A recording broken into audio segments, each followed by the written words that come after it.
में चले जाता है अगर ईमानदारी से काम करो। 310 प्लस तो हो ही जाता है। तरीका ये है कि मान लो आपने 1.5-2 घंटे पढ़ाई करी है, ठीक है, 1.5-2 घंटे पढ़ाई की, इसके बाद ब्रेक ले, चाय कॉफी बिस्किट जो भी खाना पीना है खाए पिए। उस 15 से 20 मिनट के ब्रेक में आपको क्या करना है, रिकॉल करना है। रिकॉल करना मतलब चाय बिस्किट चल रही है और साथ में सोच रहे हैं कि 1.5 से 2 घंटे में अभी मैंने क्या पढ़ा, ये पढ़ा था। बोलना है, सोचना नहीं, क्योंकि सोचते सोचते तो लोग कहीं और पहुंच जाते हैं। बोलना है कि मैंने ये पढ़ा था, फिर इसके बाद क्या आया था मुझे याद नहीं आ रहा, फिर क्या पढ़ा था, फिर ये याद है, ये याद है, फिर ये याद नहीं है, फिर ये याद है, ये याद है, फिर ये याद है, लाइक दैट। हो गया। इसके बाद जो जो भूल गए उसे दोबारा देख लो। इसके बाद आप अगला टॉपिक शुरू करें। ये जो आप अभी अभी भूले हो ना पढ़ते समय और दोबारा देख रहे हो, ये आगे चलकर कभी नहीं भूलोगे। क्यों? क्योंकि जब कोई चीज इवेंट से जुड़ जाती, किसी घटना से जुड़ जाती है, आपको याद रहेगा यार पहली बार जब मैंने ये टॉपिक पढ़ा था ना तो ये भूल गया था,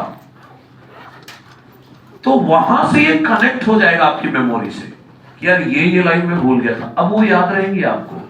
और एक बार हो गया रिकॉल, इसके बाद सुबह ब्रेकफास्ट कर रहे हो, लंच कर रहे हो, एलन आ रहे हो, एलन जा रहे हो, अगर ईमानदारी से पढ़ना है तो।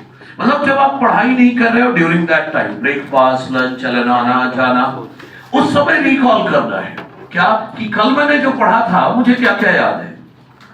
अगर मैंने 3 से 4 बार रिकॉल कर लिया जो मैंने कल रात में पढ़ा था, तो मेरे दिमाग में पिक्टोरियल मेमोरी सेट होती है, इमेजेस के फॉर्म में डाटा सेव होंगे, लंबे समय तक याद रहेगा। वो सिर्फ रिकॉल करना है, वो भी कब, जब पढ़ाई नहीं कर रहे हो तब। लंच कर रहे हो, लंच में क्या दिमाग का काम तो नहीं, खा रहे हैं और सोच रहे हैं क्या पढ़ा था क्या है, ठीक है।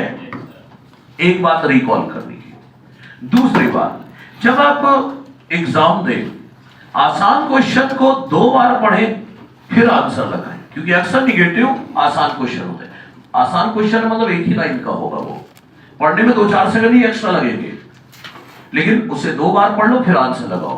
क्योंकि आप ये भूल जाते हो कि आसान क्वेश्चन भी 4 नंबर देगा, टफ क्वेश्चन भी 4 नंबर देगा, तो टफ वाले को तो जी भर के टाइम दे देते हो और आसान वाले के साथ भेदभाव कर देते हो, तभी वो फिर निगेटिव में काटता है। तो आसान क्वेश्चन को 2 बार पढ़ना चाहिए फिर आंसर लगाना चाहिए। 2 बात होगी।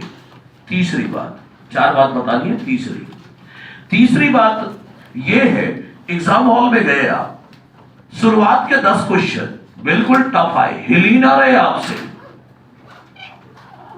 दुखी नहीं होना है।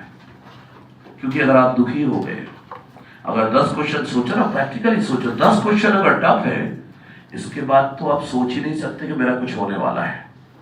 शुरू के ही 10, तो दुखी नहीं होना है। और 10 आसान आ गए तो खुश भी नहीं होना है। मतलब मेरा कहना है एग्जाम हॉल में ना हाइपर होना चाहिए ना हाइपो होना चाहिए। 3 घंटे का टारगेट है, प्रोजेक्ट 3 घंटे का है, इसे आराम से कर लो। जो भी हो रहा है, दुखी होना है, खुशी होना है, ये एग्जाम हॉल के बाहर, ये सब एग्जाम हॉल के बाहर होना चाहिए। एग्जाम हॉल में सिर्फ फोकस है कि अगला क्वेश्चन क्या, अगला क्या, अगला क्या, बस उसको करना है, उस पर ध्यान देना है। इतना कर लोगे तो स्कोर काफी कुछ बढ़ जाएगा।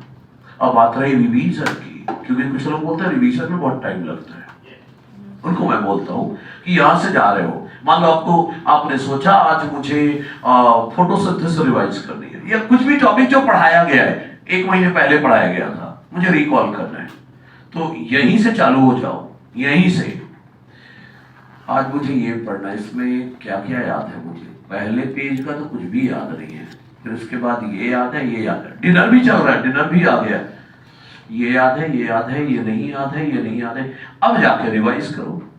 इससे आपको टाइम कम लगेगा, क्योंकि आपको आइडिया लग गया है कौन कौन सी लाइन प्रैक्टिकली आपको याद है और कौन सी याद नहीं है।